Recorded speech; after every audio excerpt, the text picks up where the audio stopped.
Baik, assalamualaikum warahmatullahi wabarakatuh, teman-teman.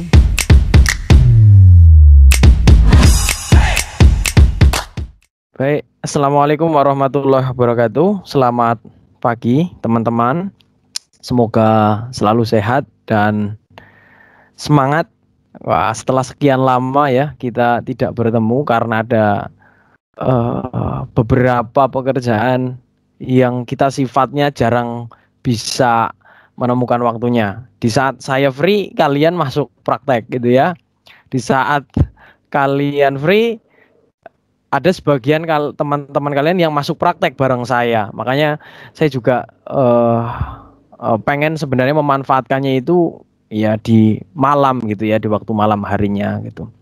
Nah, untuk pertemuan kelima ini saya sedikit berbeda karena kebetulan setelah saya melihat hasil UTS yang notabene secara nilai kalian sangat baik menurut saya gitu ya, secara capaian sangat baik.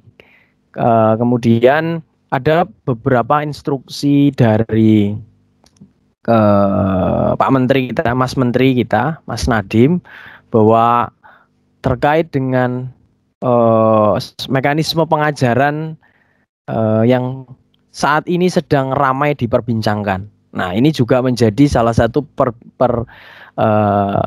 yang mempengaruhi pertemuan kita di setelah UTS ini. Artinya sampai dengan UAS. Oke. Untuk bobot penilaiannya masih tetap sama, tidak berubah.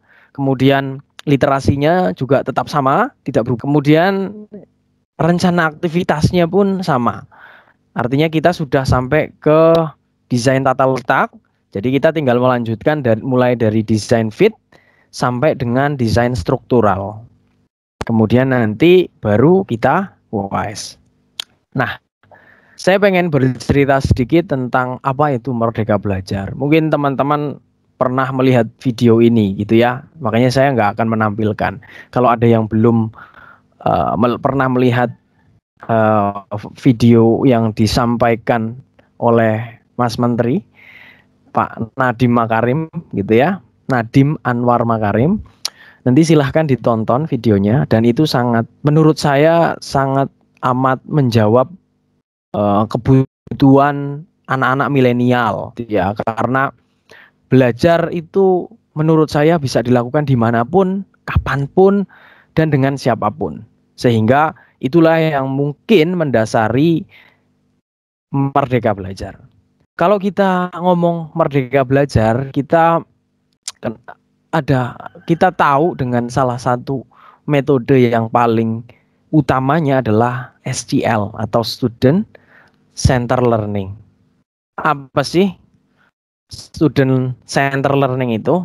Nah, Student Center Learning ini merupakan metode pembelajaran yang memberdayakan peserta didik menjadi pusat perhatian pada saat proses pembelajaran itu berlangsung. Artinya apa? Pemeran utamanya adalah kalian, bukan dosen lagi. Kalau pengajaran yang lampau, kita mengenal bahwa pemeran utamanya ya dosen. Kalau dosennya nggak datang, at least nggak akan memulai itu pengajaran. Kalau sekarang diganti, pemeran utamanya adalah mahasiswanya. Sehingga dosen itu hanya berlaku sebagai fasilitator. Atau mungkin kalau misalnya kok materinya dalam tanda kutip nggak nyambung ya, atau ada salah atau ada miss, nah itulah tugas kami dosen. Tetapi fungsi utamanya adalah peserta didik menjadi pemain utama di dalam proses belajar mengajar itu. Oke, jadi itulah yang melatar belakangi kenapa mekanisme setelah UTS ini saya rubah. Kemudian yang menjadi alasan kedua adalah adanya instruksi dari manajemen bahwa kita harus berani mencoba metode-metode yang baru, karena metode lama itu mungkin efektif, tapi ada tapinya, objek yang diberikan tidak sama seperti sekarang, sehingga Nah, kita perlu tuh penyegaran, kita perlu pembaharuan terkait metode pengajaran. Nah, salah satunya adalah kita merujuk kepada Merdeka Belajar. Nah, saya berharap teman-teman akan tambah semangat dengan kondisi yang ada sekarang ini. Artinya kita jauh lebih fleksibel gitu ya dalam melakukan proses belajar mengajar. Kemudian saya merumuskan gitu ya. Selama 2 pekan ini saya dan tim gitu ya merumuskan metode pengajaran yang tepat. Nah, salah satu yang akan saya terapkan di sini adalah jadi UAS kita itu kita akan lakukan beriringan dengan materi yang akan teman-teman sampaikan. Gimana sih maksudnya? Maksudnya adalah kalian harus melakukan presentasi dari topik-topik yang sudah kami tentukan. Adapun aturan mainnya yang pertama adalah presentasi harus menarik dan tidak textbook. Kalau ini mungkin saya tidak bisa menjelaskan banyak karena sebetulnya teman-teman lah yang memiliki ide jauh lebih banyak. Jadi mau seperti apa bentuk presentasinya, at least saya akan serahkan ke teman-teman. Tetapi tetap ada batasan bahwa supaya materi ini tetap inline, jadi tidak terlalu signifikan perbedaannya. Untuk template nanti saya akan sediakan gitu ya. Untuk template-nya saya sediakan, tetapi untuk tampilan kemudian untuk mekanisme, untuk metode, at least saya akan mengembalikan ke masing-masing kelompok. Nah, minimal durasinya untuk presentasi 30 menit. Kenapa? Karena untuk membawakan satu topik itu tidak bisa dilakukan secara cepat. Kenapa? Karena tujuannya adalah memberikan pemahaman. Sehingga teman-teman nanti akan saya berikan waktu maksimal 2 jam untuk kalian melakukan presentasi sekaligus tanya jawab. Tanya jawab ini terserah, setiap kelompok punya mayornya masing-masing, tetapi maksimal tanya jawab hanya 30 menit. Sehingga kalau kita perhitungkan secara matematis, ya minimal durasi presentasi 30 menit, maksimalnya adalah 90 menit. Sehingga 30 menit terakhir kalian bisa gunakan untuk Q&A, ya, question and answer. Nah, sumber penilaiannya karena secara estimasi lebih besar presentasi, maka 70% dari apa yang menjadi tugas kalian, yaitu presentasi, itu mewakili 70% dari total nilai UAS. Sedangkan 30% ini hanya tanya jawab. Artinya apa? Setiap 10 menit kalian mempengaruhi 10% dari nilai. Tetapi saya pikir dengan persiapan yang panjang, harusnya kalian lebih bisa untuk mempersiapkan presentasinya, gitu ya. Karena kalau tanya jawab itu hanya efek aja, efek dari kalian mempelajari, sehingga pada saat proses tanya jawab, kalian akan jauh lebih menguasai. Nah, untuk sumber literasinya, utamanya adalah buku Injection Mold Design Engineering dari David O. Kasmer, tetapi sebagian juga atau beberapa juga boleh dicukil ya dari buku-buku yang lain, atau boleh juga kalian mengambilnya dari sumber-sumber jurnal gitu ya. Nah, ini jurnal semua nih. Ini jurnal. Ada Scopus, Publication Media, Elsevier, kemudian ResearchGate, kemudian ada juga nanti Springer gitu ya.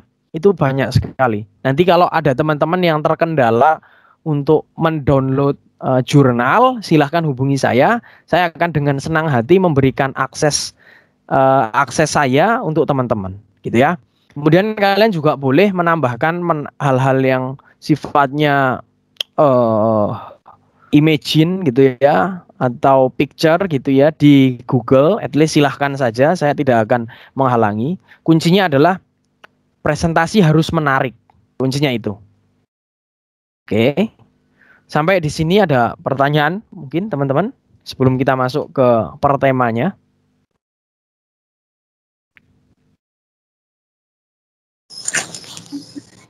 Permisi Mas. Ya, silakan. Iya Mas, permisi Mas, izin bertanya Mas. Kalau ya, untuk presentasi kan itu udah dibagi kan Mas. Nah yang saya ingin tanyakan tuh presentasi yang menariknya itu seperti apa ya Mas? Kan kalau di sini kan bobotnya juga termasuk lebih besar Mas, 70%. Yang dikatakan yang menarik itu seperti apa Mas? Oke. Di sini ada Febri nggak?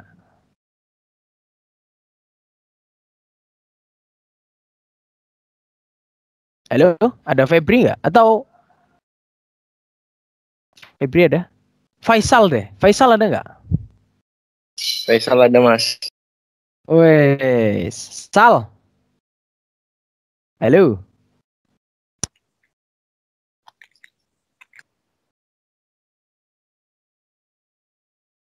Halo. Ya. Oh, oke, lagi persiapan ya. Ya, Sal. Menurutmu presentasi yang menarik itu yang gimana, Sal? Kamu suka presentasi kalau yang kayak gimana? Dari saya pribadi, presentasinya itu yang ditayangkan PPT-nya itu tulisannya dikit Mas, dan juga lebih banyak dari saya pribadi gambar dan maupun video, dan dari presentasi yang memberi materinya itu dia lebih banyak menguasai dan intonasi yang mengajak pendengarannya itu jadi masuk ke influencernya punya ini ya, penggiringan opini ya. Iya betul. Termasuk kayak Mas Eko, jadi kayak lebih fokusnya itu dapat gitu Mas. Oke, good. Nah, itu dari kacamatanya Faisal. Ada Mbak Nani nggak di sini? Satu-satunya yang paling apa nih ya? Paling feminim ya. Halo Mbak Nani.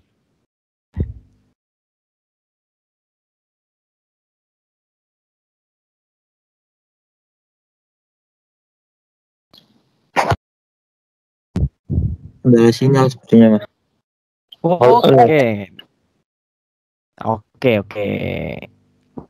Satu lagi deh. Ada Reza nggak? Reza Amin tapi bukan Reza Ramadan. Reza Ramadan yang tanya tadi. Reza Amin ada nggak? Atau lagi kerja? Oh, hadir. Siap. Za, menurutmu selera yang paling kamu sukai dari orang berpresentasi itu kayak gimana? Ya kalau menurut saya Mas, untuk presentasi itu, jadi pertama kita jelasin, nggak langsung masuk ke topik gitu Mas. Jadi dasar-dasarnya dulu. Mancing-mancing sampai dari pesertanya tuh antusias gitu ya, antusias, baru udah masuk ke materi, baru masuk ke inti. Terus tiap slide-nya itu nggak terlalu banyak tulisan sih Mas. Jadi cuma gambar yang info dan beberapa penjelasan mungkin ya. Iya Mas. Ya, karena kalau full gambar semua nanti nonton film kita ya. Iya Mas. Oke, good. Ya, terima kasih. Jadi begitu Mas Reza.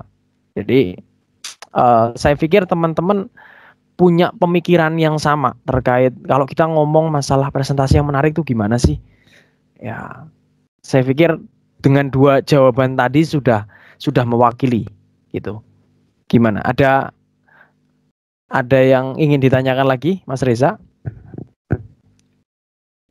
Iya Mas, mungkin kan itu kan bobotnya 70% Mas. Itu untuk setiap penilaian itu kayak kayak kan pertama itu ada PPT yang menarik. Kamu lebih ke teknisnya ya? Iya Mas, bener Mas. Ya. Kan bobotnya juga gede tuh Mas. Biar kita juga kan apa aja yang nilainya udah masuk mungkin udah bisa jadi penilaian bagi Mas Eko sendiri gitu Mas. Ya, sebenarnya saya akan jelaskan itu ketika sudah masuk ke tema nanti. Tapi nggak apa-apa ya. Saya akan coba berikan kulitnya dulu. Jadi kriteria presentasi yang memenuhi syarat, artinya baik gitu ya. Satu, temanya masuk. Jadi temanya apa dulu nih? Oh, misalnya temanya adalah cooling system. Berarti yang kamu bahas adalah cooling system. Berarti secara tema masuk. Oke. Kalau secara tema masuk, berarti kita akan kembangkan lebih dalam lagi. Apa itu? Materinya. Nah, saya memberikan beberapa guidance nanti, guidance yang harus dibahas, tetapi silahkan dibungkus semenarik mungkin. Artinya apa? Konten materinya tetap ada, tetapi kalian bungkus dengan hal-hal yang menarik. Oke. Sisanya misalnya interface gitu ya, atau intonasi, atau lafal, atau mungkin ada nada misalnya, ya itu secara otomatis mengalir. Tetapi secara basically saya menilainya ada dua. Kesesuaian terhadap tema, kemudian materi yang terkandung di dalamnya tersampaikan. Karena balik lagi untuk masalah soft ya, kalau soft skill kayak kemarin disampaikan Mas Stanley, soft skill itu berkaitan dengan karakternya masing-masing. Mungkin kalau karakternya Nani, dia akan lebih menunjukkan bahwa sifat kefeminimannya. Tapi kalau misalnya Rahmat Budi Utomo, dia akan menunjukkan dengan sisi elegannya misalnya. Ya kan balik lagi bahwa karakter orang akan mempengaruhi penyampaiannya. Nah, balik lagi. Setiap orang punya ciri khas, jadi maksimalkan ciri khas kalian untuk menyampaikan materi itu. Oke? Nah, baik Mas, sudah sangat terjawab Mas. Ya. Terima kasih Mas. Oke, sebenarnya ini metode Student Learning Center kita sedang terapkan. Jadi ketika ada pertanyaan, saya akan lempar ke teman-teman dan teman-teman mencoba mengeksplor. Karena secara tidak langsung, justru kalian itu sedang belajar gitu. Nah, kebetulan dua jawaban tadi di awal itu sudah mewakili, sehingga saya tidak perlu terlalu banyak untuk menambahkan. Nah, kurang lebih nanti kita akan melakukannya seperti ini. Itu ya. Oke, kita akan masuk di topik yang pertama, yaitu cavity filling analysis and design. Jadi desain dan analisa pada cavity. Kenapa nggak di core? Ya karena mekanisme terbanyaknya itu ada di cavity. Kalau core itu mungkin jauh lebih mudah gitu ya. Nah, kita akan membahas apa sih? Jadi gambaran secara umumnya dulu, overview. Kemudian objektif dari cavity filling itu apa? Targetnya pengisian pada cavity itu apa gitu ya? Apa saja yang menyebabkan benda itu bisa terisi penuh atau tidak? Kemudian apa saja yang dilarang pada proses filling analisisnya gitu ya? Kemudian apa saja sih yang mempengaruhi aliran lelehnya gitu ya, itu nanti akan dibahas. Termasuk kita akan membahas viskositas alir gitu ya, viskositas alir dari material. Apa saja yang mempengaruhi dindingnya, kekasarannya gitu ya. Kita akan belajar itu.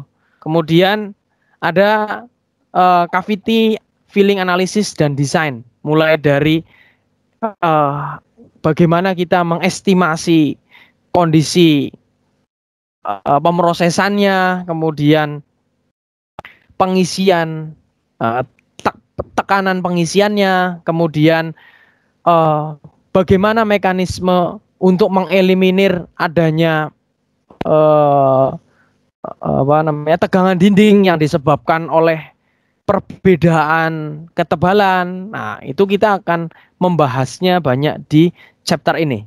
Dan ini akan dibahas oleh Taufik Nurwidodo dan Reza Aminuddin. Oke, Mas Taufik ada di sini dan Mas Reza? Ada Mas. Oke, Mas. Ya, sekedar informasi ya. Jadi selamat untuk Mas Taufik Nurwidodo karena nilai UTS-nya sementara waktu tertinggi. Wih, Taufik. Karena makanya cocok ya. Cocok. Ini tema paling susah tuh ada di sini. Waduh. Jadi selamat bersenang-senang ya. Ya, karena tema yang menurut saya tersusah itu ada di sini. Tapi tenang saja, saya akan tetap membuka bimbingan ya. Jadi saya akan bersedia kapanpun kalian hubungi untuk melakukan bimbingan dalam proses penyusunan materinya. Nah, ini akan dipresentasikan pada hari Senin tanggal 17 Mei 2021 pukul 19.00 sampai dengan 21.00. Oke. Nanti kalau misalnya keberatan dengan waktunya silahkan di dinego gitu ya, dinego. Karena kebetulan waktu kita sudah mepet sekali gitu ya, karena di akhir Mei ini kita harus sudah melaksanakan UAS. Jadi saya harus memutar banyak pikiran dan tenaga untuk menyediakan waktu ke teman-teman. Gimana Mas Taufik dan Mas Reza tanggapannya?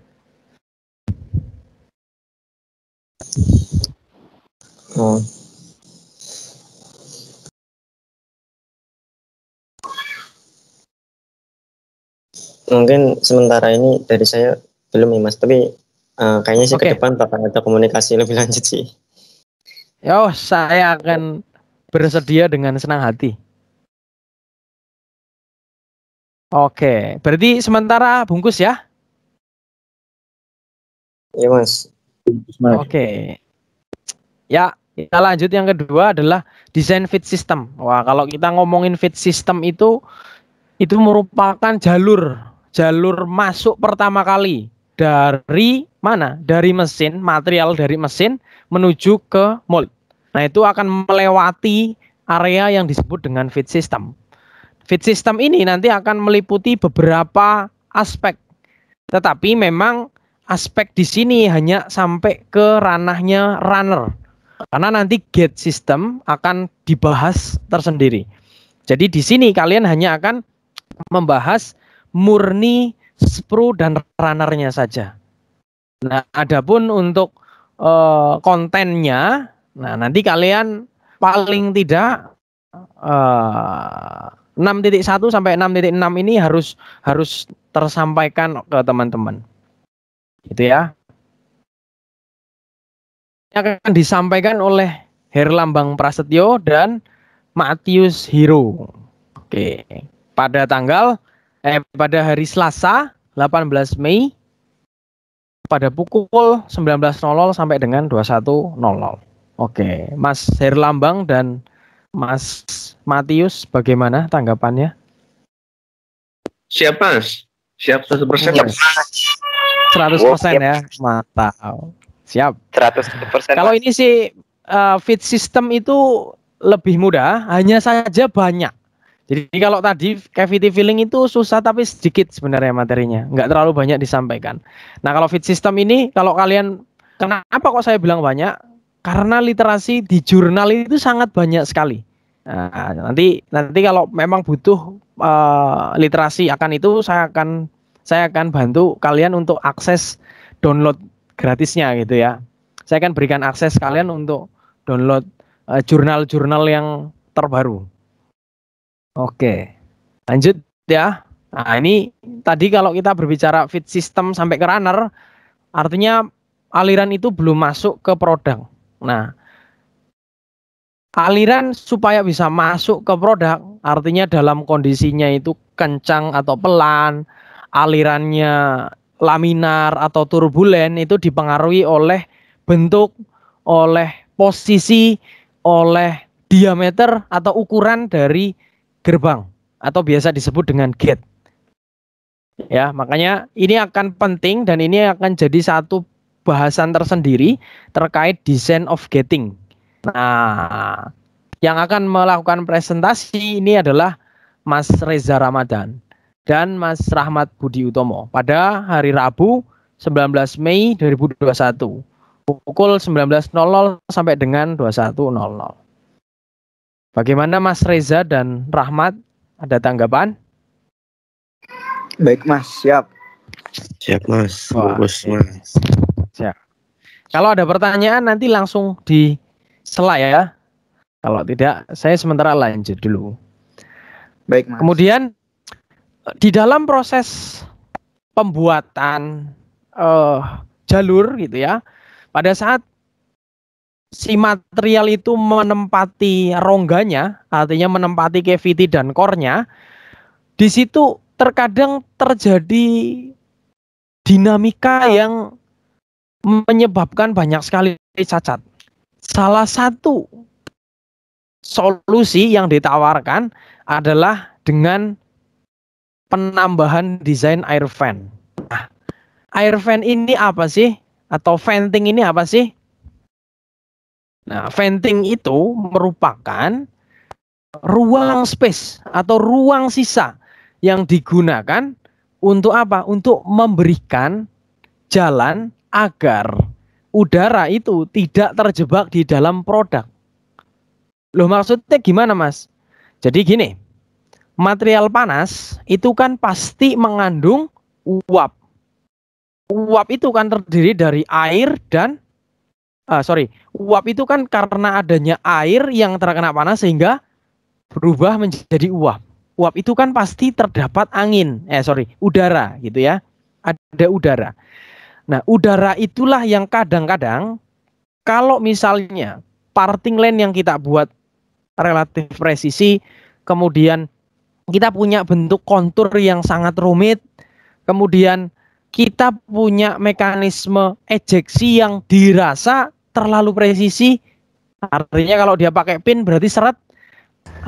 Disitulah angin atau udara itu tidak bisa bergerak. Loh, emang apa bahayanya? Bahayanya banyak sekali. Bahaya yang ditimbulkan karena adanya udara terjebak itu banyak sekali. Atau udara panas terjebak itu banyak sekali. Salah satunya apa? Burn mark gitu ya, short shoot gitu ya, dan banyak lagi. Sehingga air venting ini menjadi bahasan yang sangat penting juga di dalam kita mendesain suatu konstruksi mall. Ini akan dibahas oleh Mbak Nani dan Mas Khoirul. Wah. Pada hari Kamis 20 Mei pukul 19.00 sampai dengan 21.00. Oke, Mbak Nani dan Mas Khoirul ada tanggapan?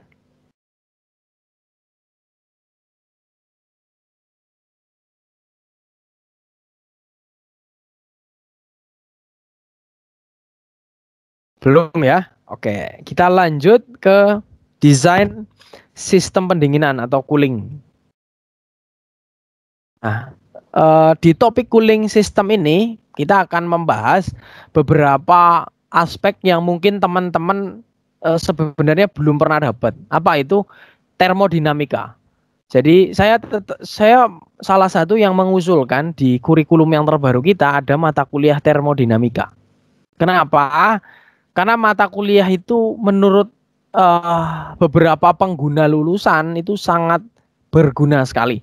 Karena kalau kita ngomongin proses, kita tidak pernah lepas dari ngomongin panas. Mau itu pemotongan konvensional ataupun non-konvensional. Semua akan berhubungan dengan panas.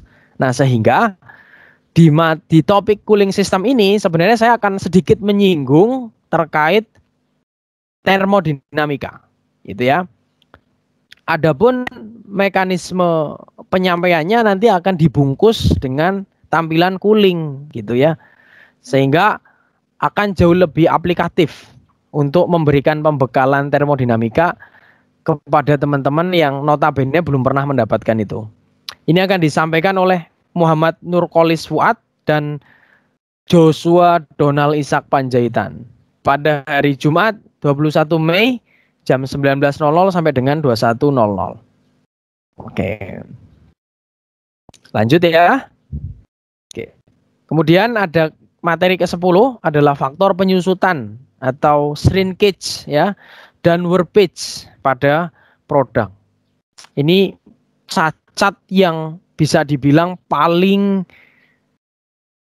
umum pada produk plastik. Kenapa shrinkage? Karena material awalnya cair. Kenapa warpage? Karena dari cair menuju padat, sehingga di situ terdapat penguapan, sehingga terjadi proses defleksi pada produknya. Nah, inilah yang nanti akan coba dibahas secara detail apa saja penyebabnya, kemudian bagaimana untuk mengantisipasi itu supaya dapat diminimalisir. Gitu ya. Kemudian yang menariknya dari topik ini di akhir topik adalah bagaimana strateginya untuk membuat produk dengan verbiage ya yang bisa dikatakan minim. Nah, ini akan disampaikan oleh Naufal dan Muhammad Dimas Arif Fatur Rozak pada hari Senin 24 Mei. Nah, ini karena kebetulan teman-teman work from home ya, atau study from home. Nah, ini akan coba kita sampaikan. Jadi nanti untuk teman-teman yang polesing di mata kuliah saya, khusus untuk jam itu kita akan break. Kita akan break dan kita akan melakukan presentasi. Oke. Silahkan kalau ada yang ingin memberikan tanggapan langsung open mic aja ya. Selanjutnya adalah desain sistem ejeksi atau pengeluaran, proses untuk mengeluarkan produk. Nah, adapun yang sebenarnya inti yang pengen disampaikan di sini adalah ejeksi itu bukan hanya sebatas ini ada batang yang kemudian bisa dorong, tetapi lebih akan bermain dengan satu, bagaimana sih untuk mendesain agar ejeksi itu efektif, agar produk itu tidak rusak karena ejeksi. Kemudian bagaimana bekerjanya setiap model ejeksi itu. Ada pin, ada blade, ada sleeve. Karena yang selama ini kita tahu hanya pin saja. Nah, itu akan coba didetailkan di topik ini. Ini akan disampaikan oleh Mas Agung, Muhammad Agung Saputro dan Faisal Amanullah. Pada hari Selasa 25 Mei 2021 pukul 9.30 sampai dengan 11.30. Nah, ini yang terakhir mungkin adalah desain struktur. Ini dua terakhir ya. Desain struktur. Kalau ini kita akan melihat konstruksi mold secara besaran. Artinya apa saja yang menjadi supporting dalam mold. Mulai dari extract plate, kemudian mekanisme interlock, kemudian ada pins, kemudian ada soket, ada mekanisme penguncinya, dan sebagainya. Saya sih berharap juga di desain struktur nanti siapapun yang membahas di sini, ada Mas Agung Hidayat dan Febri, coba kalian masukkan tambahan lifter dan slider. Nanti kalau kalian kekurangan materi itu saya akan berikan ke kalian dan saya akan jelaskan sedikit ke kalian tentang slider dan lifter karena itu juga menarik untuk kita bahas di struktur sistem ini. Ini akan disampaikan pada hari Rabu 26 Mei pada pukul 9.30 sampai 11.30. Dan yang terakhir adalah teknologi pada. Oh ya, silakan. Berarti itu lifter dan slider itu termasuk struktur ya Mas ya? Bukan ke ejeksi. Kalau secara ejeksi sebenarnya tidak termasuk dalam kondisi ini ya, karena ejeksi yang dimaksud ini pure murni kalau kita asumsikan produknya itu two plate gitu ya, atau three plate tapi with support plate gitu. Jadi bukan termasuk dalam proses ejeksi, karena kalau lifter dan slider itu dia mengejek itu hanya karena klausul akibat saja. Kenapa? Karena dia harus keluar gitu ya, karena dia harus bergerak, harus move. Sehingga dengan pergerakannya dia menyebabkan benda itu menjadi copot. Nah, tetapi secara basically itu tidak termasuk di dalam ejeksi. Lebih ke strukturalnya saja. Oke Mas, terima kasih Mas. Ya. Oke, kita lanjut di materi yang paling terakhir. Nanti akan membahas terkait teknologi. Nah, kalau kita berbicara masalah teknologi, ini yang paling menurut saya paling dinamis di antara materi yang lain. Karena kalau kita ngomongin teknologi, berarti kita mulai belajar sejarah gitu ya. Sejarah perkembangan sampai kita tahu teknologi yang terbaru mold itu seperti apa. Bahkan ekstrimnya adalah jangan-jangan yang tertera pada buku ini merupakan teknologi yang jadul. Nah, kita akan lihat itu Ya, kita akan lihat itu nanti dipresentasikan oleh Syamil, Adit, dan Zainuri pada hari Kamis 27 Mei jam 9.30 sampai 11.30. Secara basically ini kontennya, tetapi kalau ada pengembangan boleh.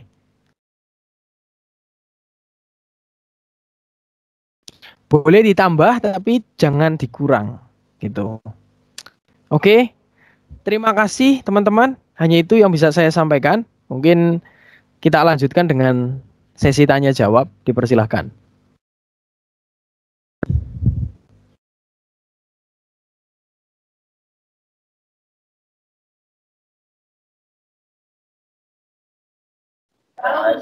Izin tanya Mas.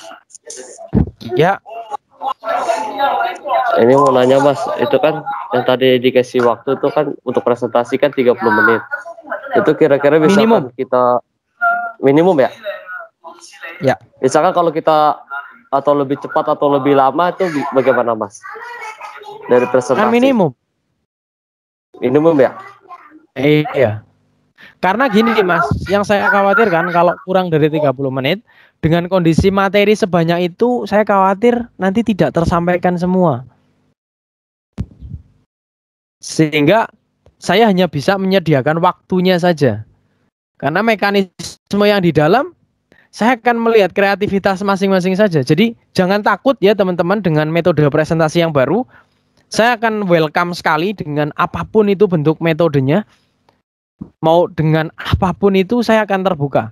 Karena inilah tujuan dari Student Learning Center, bahwa kita akan melihat sebenarnya apa sih atau bagaimana sih cara membuat kalian itu nyaman dengan kalian tetap memperhatikan proses pembelajaran gitu.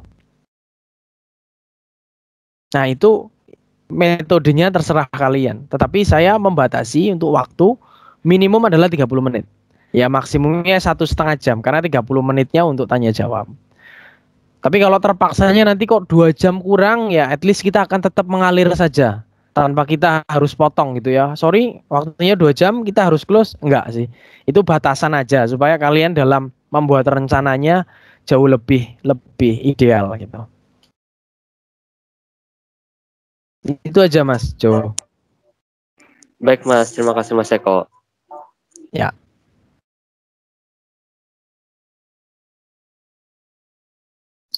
Izin tanya Mas. Oke, Fik. Ini Pak Fik mau nanya Mas, untuk presentasi atau PPT-nya nanti dikumpulin setelah atau sebelum presentasi Mas? Sorry, nggak kedengeran Taufik, diulang. Untuk PPT-nya nanti kan sebelum presentasi kan kita buat PowerPoint-nya itu dikumpulinya setelah atau sebelum presentasi Mas? Saya akan tetap memberikan waktu yang banyak ke teman-teman. Jadi PowerPoint itu deadline pengumpulannya adalah tanggal terakhir kalian presentasi. Jadi tanggal 27. Tapi kalau teman-teman bisa menyediakan lebih cepat, at least gak ada masalah. Kenapa? Karena kan pasti nanti pada saat proses presentasi akan ada revisi gitu ya. Akan ada revisi ya. Betul Mas. Nah makanya beruntungnya sebenarnya buat teman-teman yang maju di awal, kalian punya waktu banyak untuk melakukan perbaikan. Nah resikonya yang di akhir adalah kalian akan sedikit memiliki waktu untuk melakukan perbaikan. Tetapi positifnya persiapan teman-teman yang maju pertama pasti akan lebih sedikit. Dan berbanding terbalik dengan teman-teman yang majunya di akhir. Bedanya hanya itulah. Jadi kalau yang di awal kamu menang revisian lebih lama, kalau di akhir kamu menang persiapan. Tapi revisiannya jadi sedikit sekali. Ya mungkin nanti saya akan mundurkan. Kalau tadi kan sekitar 26 ya. 26 Mei. Mungkin ya sekitar 30 lah. 30 Mei itu deadline untuk pengumpulan atau penguploadan materinya. Oke, baik Mas. Terjawab Mas. Lebih enak sih Mas gitu. Terima kasih Mas. Iya. Jadi biar fair gitu ya. Kan saya maju duluan Mas. Berarti saya harus ngumpulin duluan dong. Ya karena kamu harus presentasi dulu, tapi kamu punya kesempatan untuk merevisi. Makanya kenapa presentasi saya gedekan 70, karena itu untuk nilai UAS. Gitu. Oke. Ada lagi?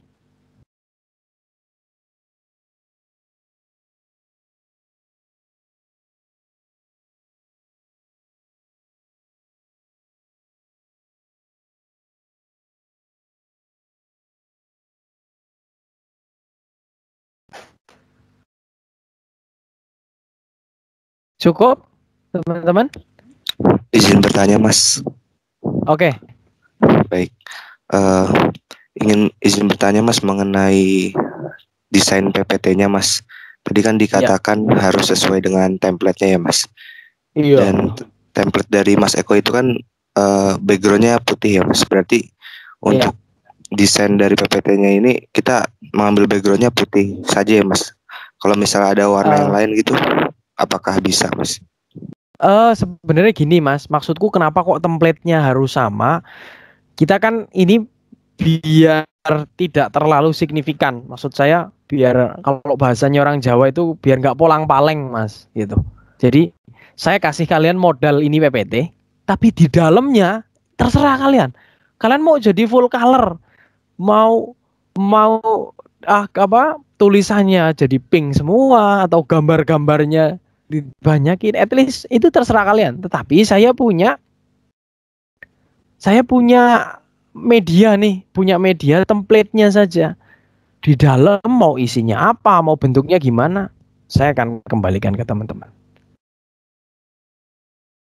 Mau itu jadinya warna merah, itu at least terserah kamu. Karena kan itu bagian dari konten, bukan template. Gitu ya.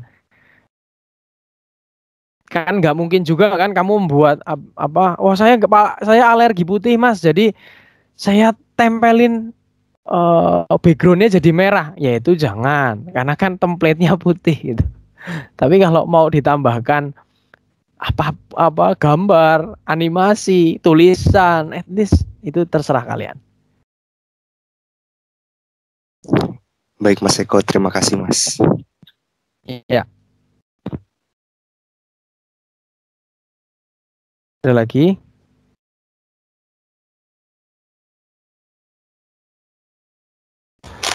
Permisi, Mas, izin bertanya, Mas. Ya. Mau tanya, Mas, untuk yang materi mold teknologis itu kan kata Mas Eko seperti sejarah mold dari awal sampai saat ini kan, Mas. Nah itu jangan ekstrim lah. Maksudku hanya perjalanannya saja mungkin, Samil. Jadi nggak perlu terlalu detail sih, karena sebenarnya ini saja udah mewakili bentuk dari teknologinya seperti apa gitu. Lebih ke ya mungkin dibuat kayak timeline gitu kali ya, bahwa oh ini loh awal mold itu ada, kemudian berkembang tahun sekian dengan ditambah seperti ini sampai hari ini. Nah, di topik hari ini yang ada di depanmu sekarang.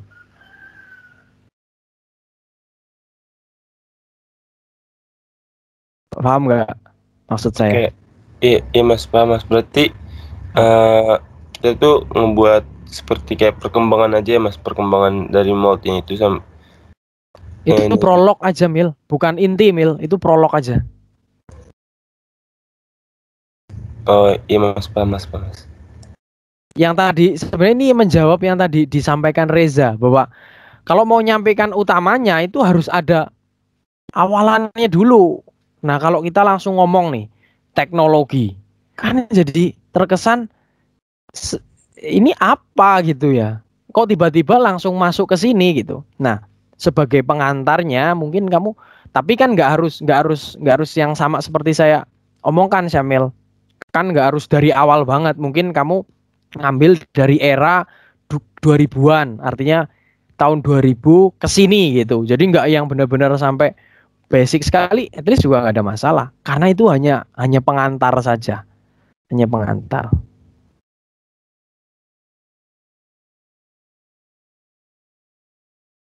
Oke, baik Mas. Terima kasih Mas. Yo.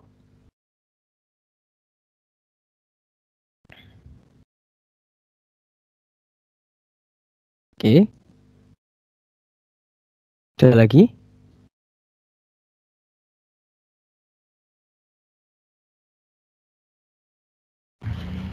sih Mas, izin bertanya Mas. Ya. Tadi lanjutin pertanyaan si Nopal sih Mas, kan untuk template ntar Mas kasih ya, berarti template yang perlu standar dari kita semua itu cuma yang depannya itu ya Mas, yang perancangan. Oh enggak, saya tampilkan ya. Ini amin ya. Iya Mas. Nah itu. Oke, tadi saya tampilkan dulu.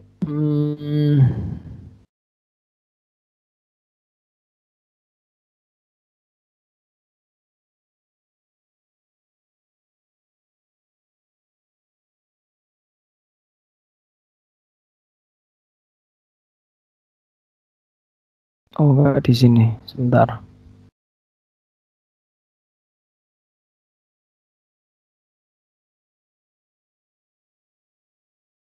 Ini sebenarnya sudah saya share di itu Mas, di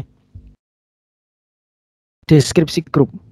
Jadi di sini saya sudah kasih. Nah ini template-nya. Nah ini nanti dibuka saja. Kurang lebih tampilannya sedemikian. Jadi kalau itu filenya di-download, dibuka sedemikian. Nah maksud saya itu template itu ininya ya. Ini harus tetap ada. Nah ya ini terserah nih. 3 ini mau diisi materi apa sama kalian, itu terserah kalian, itu hak kalian, itu lapak kalian. Mau diganti,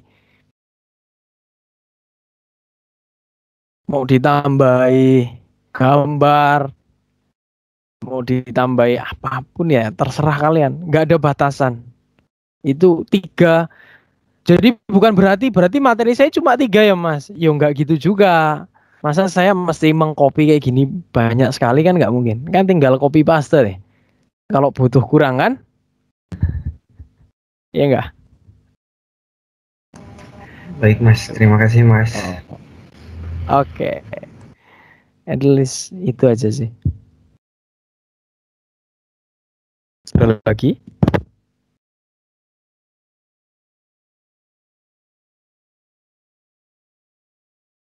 Paling nanti yang menjadi penekanan tuh yang di sini aja. Kan per topik tadi menyatakan pertemuannya. Kalau punya topik itu berarti pertemuan ke-6. Kalau punyanya yang paling terakhir, punyanya siapa tadi? Syamil, itu berarti ke-12 gitu. Itu aja sih. Nah, terus kemudian untuk nama dosen ini nanti tetap ada, hanya saja ditambahkan silahkan nanti presenter siapa dan siapa gitu.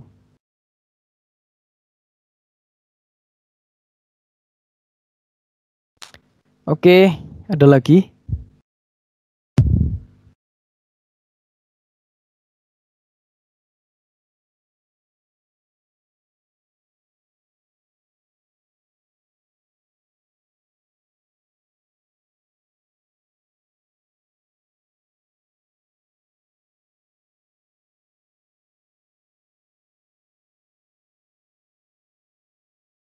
Cukup ya, teman-teman?